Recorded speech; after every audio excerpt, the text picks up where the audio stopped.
With this, we move on to the next session, which is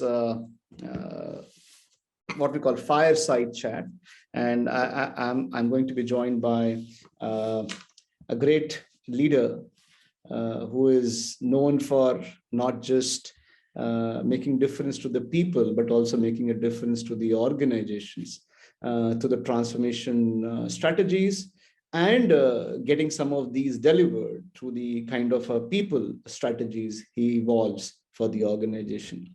Animesh, you're not needing any introduction. I think, of course, the speaker profiles for the from the process point of view has been all placed and circulated to the people who have logged in live, as well as people who are watching on, as I said, on social media, on YouTube right now, on Facebook and so on and so forth, or a shared services portal right now, or the people who are going to listen to it later, they will all have your full profile available on the portal.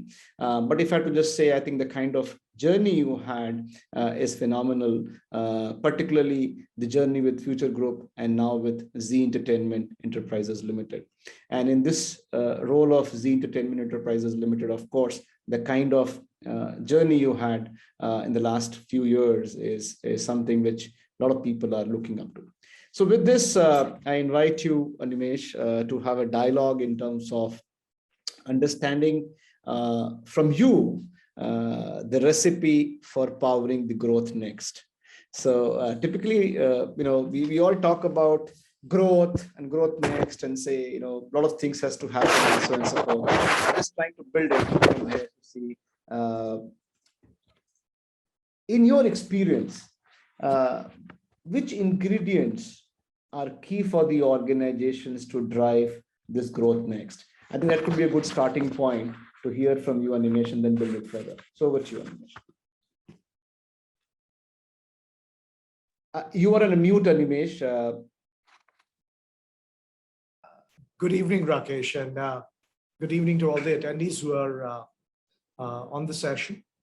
It's truly delighted to be here.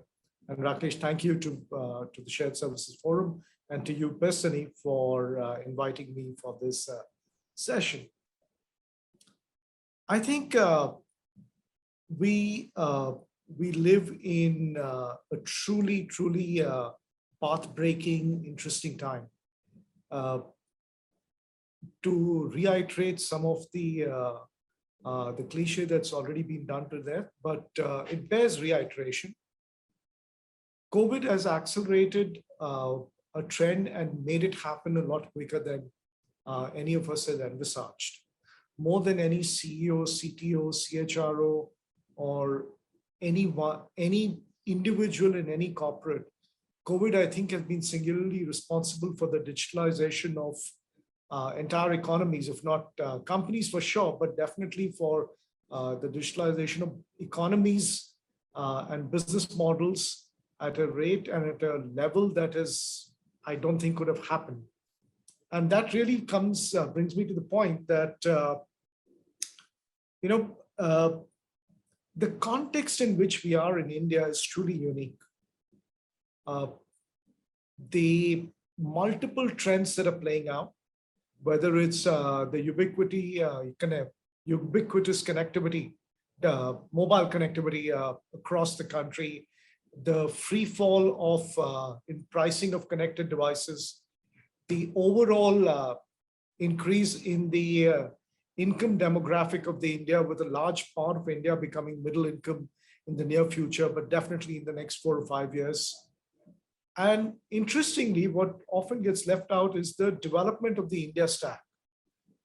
The identity stack, the combination of Aadhaar, the payment architecture that we built, the inclusive financial and banking architecture that we are building, and what is currently getting built out in terms of the agri stack and the health stack on top of all of this, has really changed the way anything has been done in the past. And it was precisely with keeping in mind all of these changes that we saw happening around us.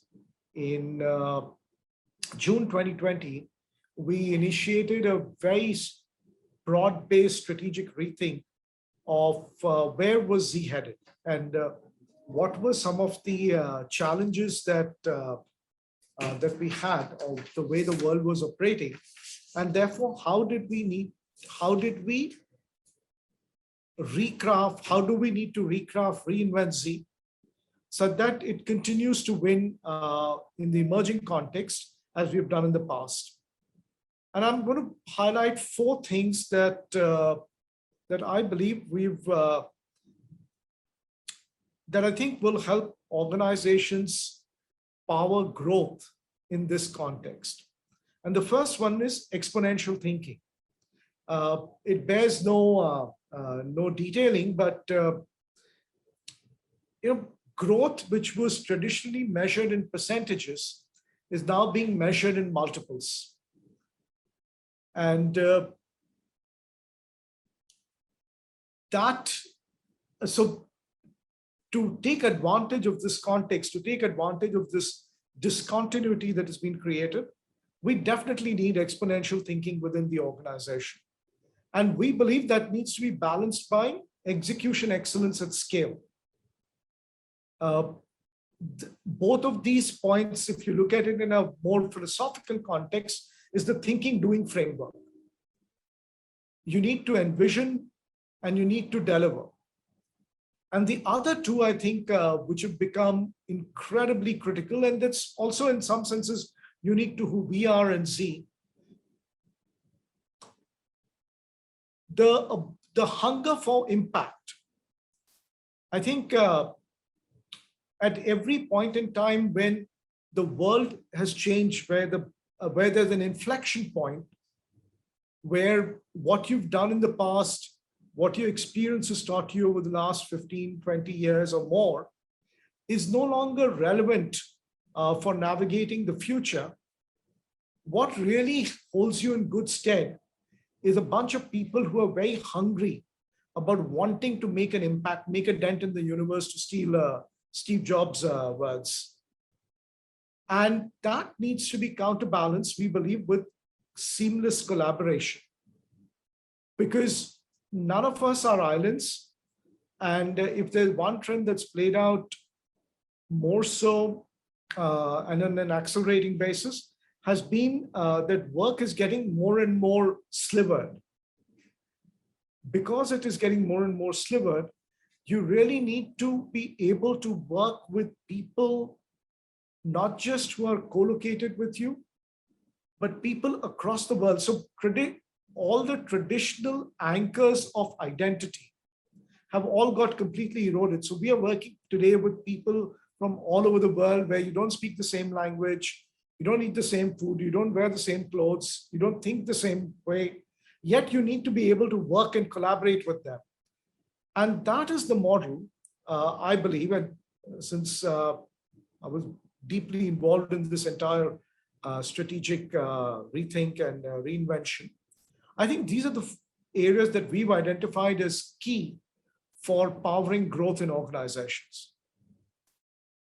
I think it's very powerful, and all the point. I think particularly this whole, the first, if I can say, which breaks all the paradigm, is this exponential thinking, because it encourages you to go out of your box, right? To not just think incremental. So if you're doing 5 and you're thinking I'll do 6, you'll be able to achieve somewhere like 5.5, 5.7, whatever it is. While if you give a target of 50, I'm just trying to give it up in a very arithmetical way or a simple way, the same point. If you think of 50, then you will end up even at 10, which is twice the what you could have, right? So I think it's very, very powerful, and I think it's very important. And I think basis some of the conversations I have been having, Animesh, and I think I feel this exponential thinking becomes very, very critical. The other point which you talked about in terms of the whole ability of execution excellence is a great point. And I want to connect this execution excellence and this collaboration, the seamless collaboration, back to my next point, because this is something which we feel pulls down some of the ingredients, if I have to say, for the success. What imbalances, or if I can say some typical mistakes the business leaders or the HR officers tend to make, if anything is imbalanced? I don't know what comes in your mind in terms of what are those typical mistakes or imbalances some of the business leaders or the HR officers tend to make it less effective, or counterproductive. If you can just throw some thoughts on that. Thanks, Rakesh. So, without wanting to be provocative, Rakesh, and this, what I'm going to share, or at least what my view is, would not have been relevant 2 or 3 years ago, but I think is eminently relevant for the context that we operate in. And the first one on that is the over-reliance on experience. When you're operating in a continuity, I think the world is more of the same. It changes in incremental ways, and therefore bringing experience to the table or relying on experience to make sense of the future, navigate the next, is perfectly all right. But when you've had the kind of discontinuity that we are seeing in business across all sectors, across all value chains, across whether it's in the for-profit or not-for-profit space, everything is getting reinvented. Relying on experience is a recipe for disaster, in my view. And I've seen a lot of people continue to rely on reference frames that are no longer relevant, and not just relevant, but will actually hurt the ability to navigate the future. So that's something that I think that people do a lot more of than is required. I think the second one, and again, this is like opposite of what I was talking about earlier. And I've seen this happen very often in the pandemic that we played, that we over-indexed and on whatever is the current trend. And I think Bill Gates is credited with this adage that we human beings invariably over-imagine or over-expect what they can do in 1 year and under-plan or under-index on what they can do in 10 years. But at the point, and give or take I'll take you back about 7 or 8 months. And the world was full of articles on how virtual working is the way to go, and that none of us need to come back to office. Multiple articles on the demise of office spaces, etc., etc. The point being that yes, we are, and we went, and we probably, hopefully, will not have to deal with it any further. That we went through something that was unprecedented. I mean, it hurt us all very badly. But to be able to step back and say, look, this is this point in time, and once this thing is over, of course, things will change. And I think hybrid work is here to stay. But to say that, look, there'll be no offices required, etc., I think is the other mistake that people make. So over-indexing on what is currently happening. And the last one, and I'm partial to this, partly because of my profession, but also because I very strongly believe in the primacy of human capital, that we don't do adequate internal listening. Solutions to very large number of problems or opportunities that organizations have are often found within the four virtual walls of the organization and its extended ecosystem of partners and people that you work with. But we don't spend adequate time doing internal listening. And I think if we could fix some of these, a lot of the challenges would get addressed in the way you call it, imbalances and mistakes. And absolutely. Very, very valid point, Animesh. And I think particularly you talked about in terms of this whole the demise of physical infrastructure was like, a talk of the town. And some of the corporates, without naming them, who were the first ones to say that we, for the next 5 years, are not going to come back to the work, are the first few to say that we are going to come back to the work very soon, and they have mandated their teams to come back. So it's an interesting environment to be in, and I think that also is also pointing out that there's a need to balance it. There's a need to balance it. You can't just you can't swing from extremes. While, as you rightly said, this whole unprecedented environment was something new. Each organizations were dealing for the first time. A lot of emotional well-being was to be looked at. It was very sad with many of the colleagues and people in society and so on and so forth. Having said that, I think there was a swing to one side, and then again now there's a swing back on the other side, and somewhere the balance also has to look at. Besides some of the other points like inadequate listening within the organization and so on and so forth, which you talked about. Building the conversation further, I think this is also one of the major challenges, if I had to say, the organization do face. And during these particularly uncertain times, and I'm not talking only about the typical pandemic period, the uncertainty could be of multiple kinds. It could be within the organization, some changes are happening. It could be some mass exodus, which is happening for some reason, some talent war, something is happening.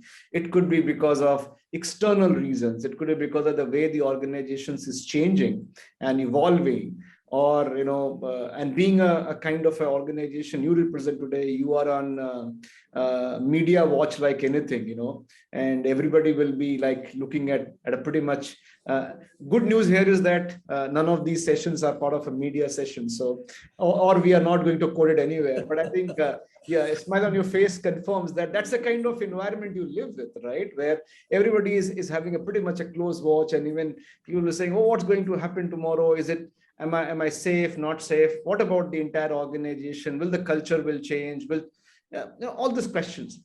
The question here, and I wanted to seek your perspective, is how leaders you think should behave during this time to inspire people during these uncertainties. The uncertainties which is internal sometimes external, environmental, and so on and so forth. How should leaders inspire people? What's your perspective? I don't think there is a one-size-fits-all approach, Rakesh. And honestly, the essence of leadership, in my view, is that you play to your strengths and you develop a style and an approach that I think is very unique to you as a leader, and also relevant to the context that one is operating in.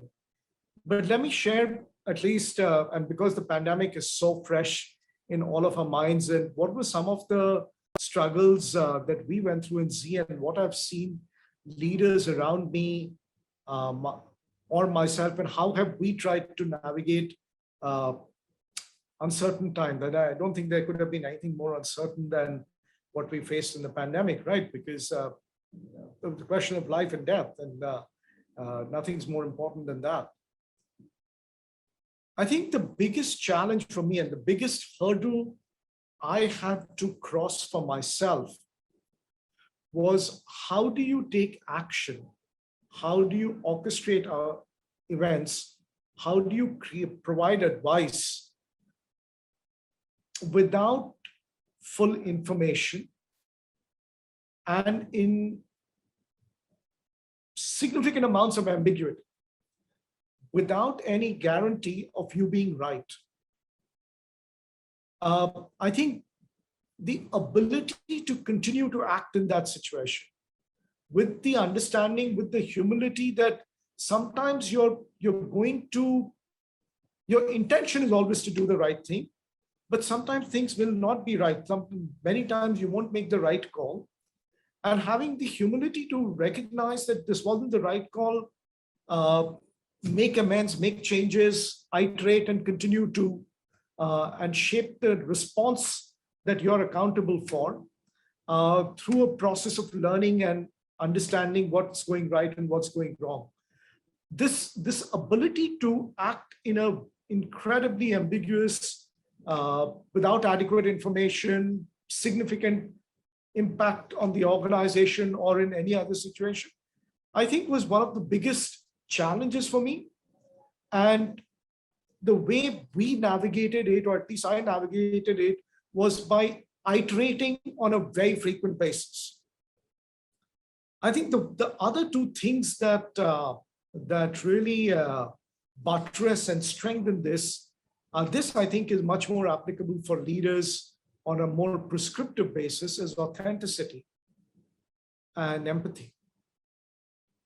You have to, people see through you. If you're not being authentic, if you're not being vulnerable, if you're not, I mean, I'm not expecting leaders to go out and, weep in public and share every fear and every doubt that they have in mind.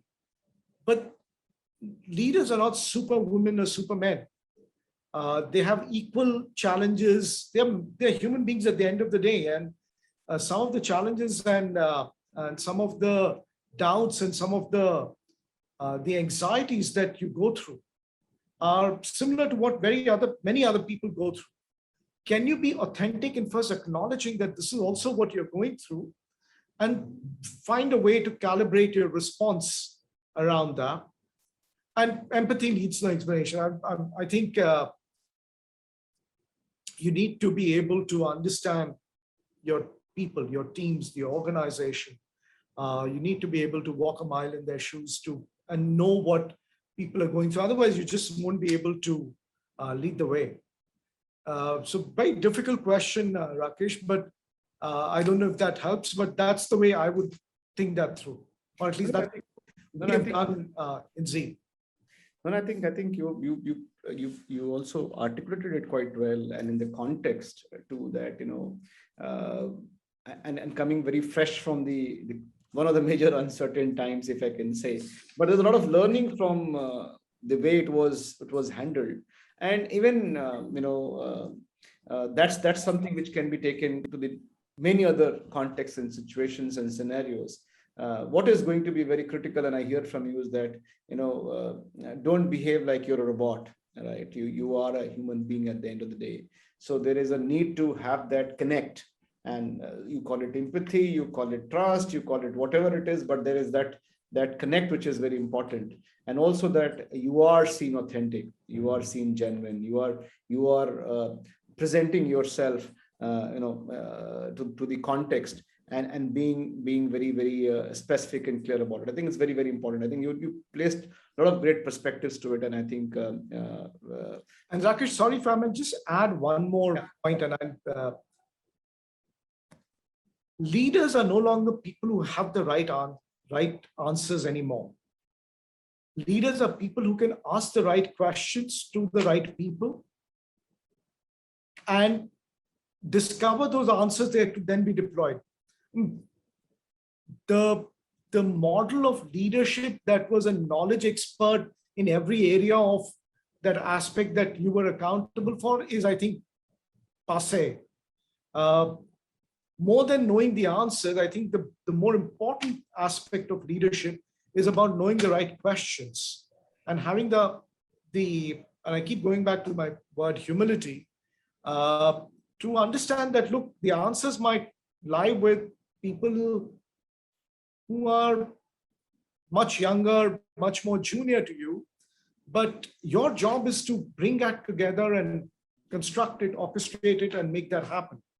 So yeah, that I just thought that was an important point. I just wanted. Yeah, no, I think absolutely important, and I think the way you said it also is very important. That it is not that you will have all the answer as a leader, but at least are you able to comprehend the context and the questions, and are you able to encourage the organization and the people below you to come forward? And many times the answers will be somebody else. And I think the sports is a great example we have seen many times, when the captain is in trouble, he will Yeah. always look forward to somebody else. And, is there anybody in the team who can raise hands? So you have to also inspire by looking at your team and expecting them to raise hands and say, okay, I'll take care of it.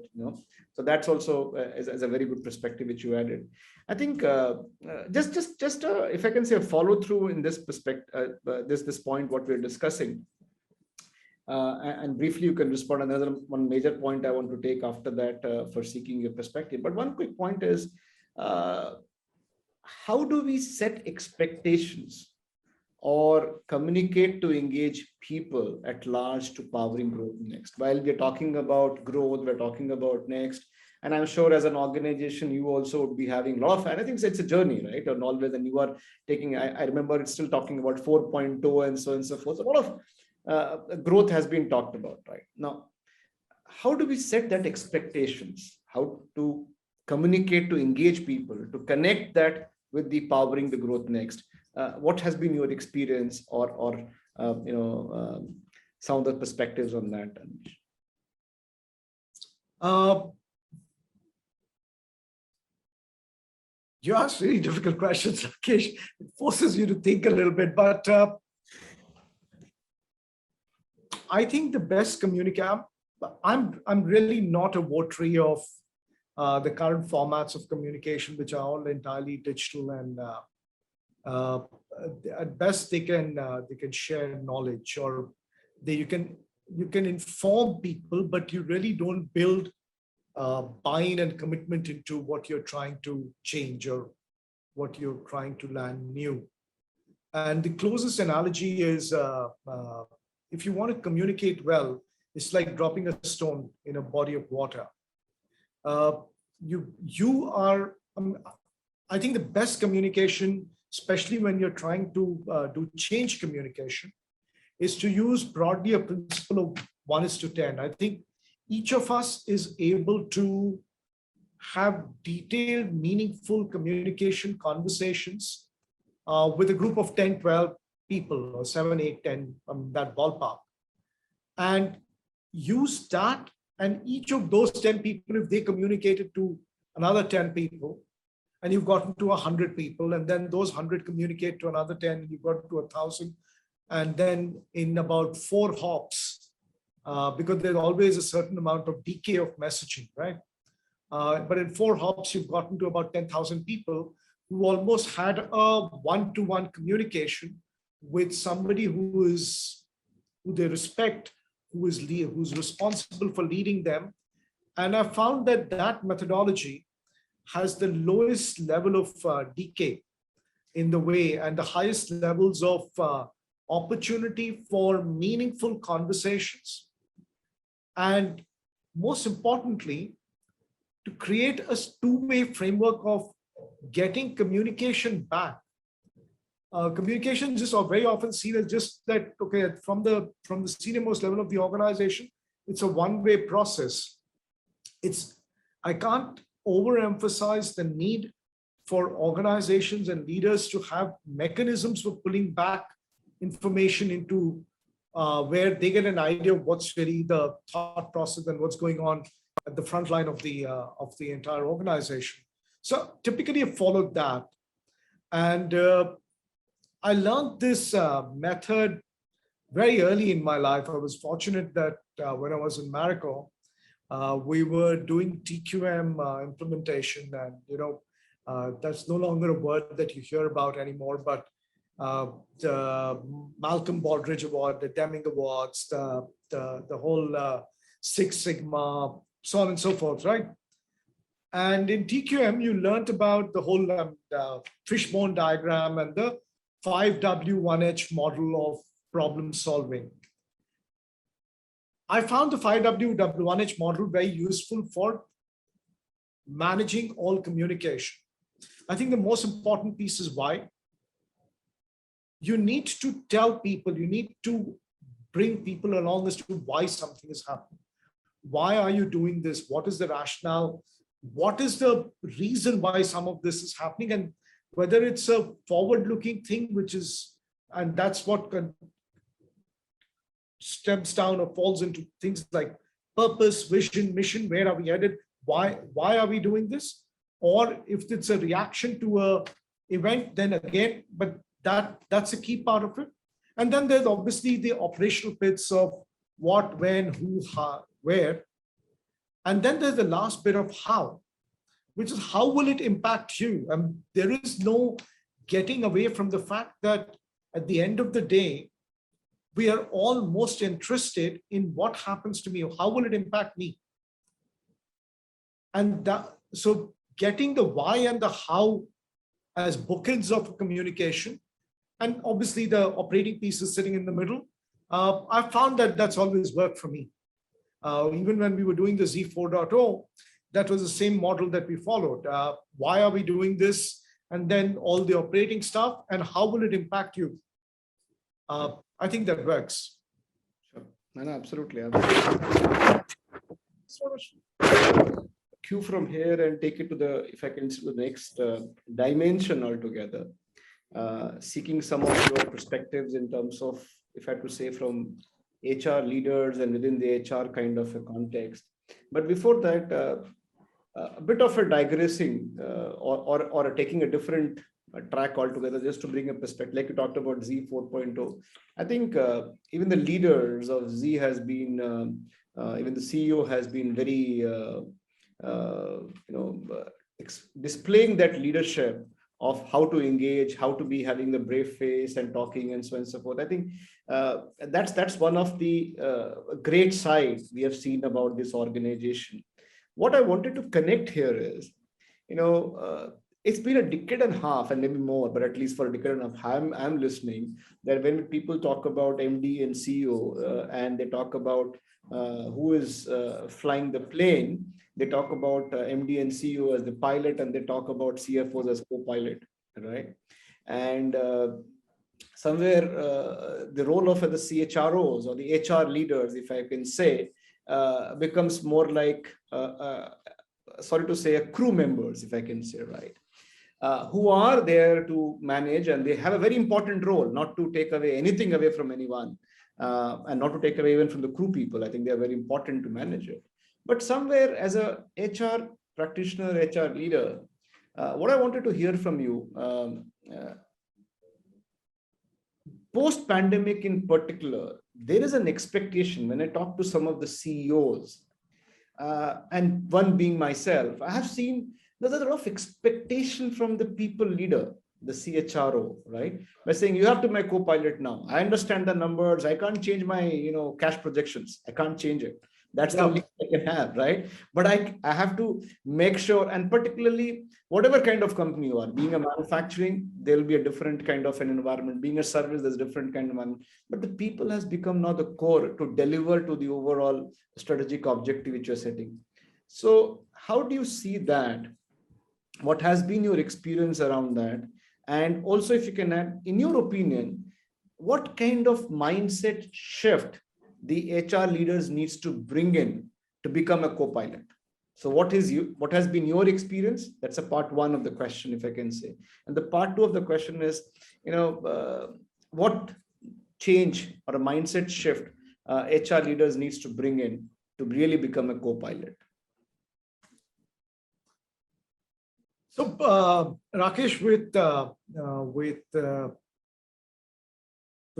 apologies to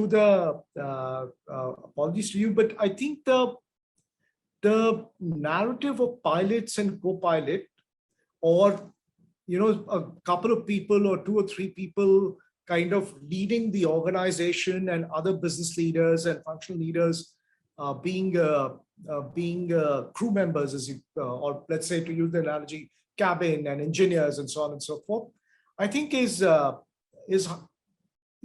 least not my narrative of what successful organizations need to evolve to.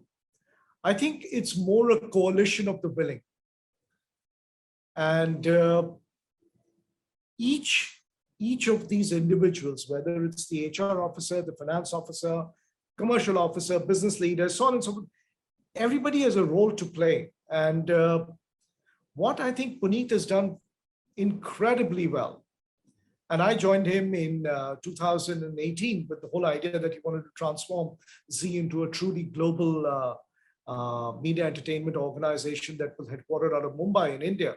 So an Indian media entertainment organization becoming truly a global powerhouse. And that's been the journey that we have been on. There is absolutely no doubt in my mind, and I can say this with very deep conviction, that companies that will win in the future, or actually future, which will win now and into the future, are companies that focus on capability and culture. That is the only viable, sustainable differentiation and competitive advantage that companies can build going forward. More so, building the culture and capability is not the role of the HR officer. I think the HR officer is the specialist who can carve the path, who can lead the way, who can bring advice into the table. But building the right culture and the right sets of capabilities is the role of every leader, every manager in the ecosystem. And I think the role of HR is really to articulate that clearly, to create mechanisms and bring into play methods and workflows and interventions that help drive that intervention. But the responsibility has to be co-owned by the coalition of the willing. Without that, I don't think it happens. Or if it happens, it doesn't happen as smoothly or as easily when you have a group of 8-10 senior leaders who are all on the same page and driving in the same. It's more like a robot race. You know, those sculling races that we've all seen great pictures of. It's very much like that. And to the last question that you've asked, what should be the HR mindset? This is something that I know we have only 4 or 5 minutes, so I'll just quickly tell you this story, which is where this got fructified. I'd written an article that was published in a Human Capital magazine. And because of that, I was invited to address a bunch of senior American business leaders who were traveling to India. This is way back in early 2000, and wanted to have an experience of what the HR landscape in India was. I was presenting to them. And they were traveling with this gentleman, absolutely phenomenal human being called Steve Miranda, who was the head of HR for SHRM globally. And as I was making the presentation of what India has done in HR, blah, blah, blah, I think somebody was heckling me. As in the Q&A session, the key point was, why do we need HR? And why is HR required? Why can't this be done this way? So on and so forth. I mean, it's just a long conversation. And Steve, I think, and I did a hash of answering that question. I was just completely heckled by this gentleman who was significantly senior and all of that. And I think Steve got up and said to him that, when there is an operation, why do you go to a doctor? Why do you go to somebody who has some expertise and take her or his advice when you're trying to make a change and you're trying to do something? If you need a diet, you go to a dietitian, etc. I mean, that is the whole narrative. So when you're trying to drive organizational change, why would you not go to somebody who's specialized and who spent a lifetime trying to understand, orchestrate, and land organizational change? And I think that it's the most perfect answer that I could have seen. I think what HR folks need to build, and I must say, very often my professional colleagues have not done enough of this. I think if you want to be able to advise a business CEO, lead change, drive transformation, you must understand the business. There's no way anybody is going to respect you if you don't understand how the business works. And when I say understand the business, you must know how 1 rupee of revenue is made, and what are the major cost lines? What is the core business activity? I'm not a votary that HR is a business agnostic function. If you spend 3 years in financial services and 3 years in pharmaceutical and 4 years in telecom and so on and so forth, and you have to be really special to have really understood the nitty-gritty of a business. So understanding the business gives you the credibility to be able to then lead. You have a voice on the table then, because you're not talking through some narrow lens of just people. And the second part is knowing your profession. HR is not common sense, sorry.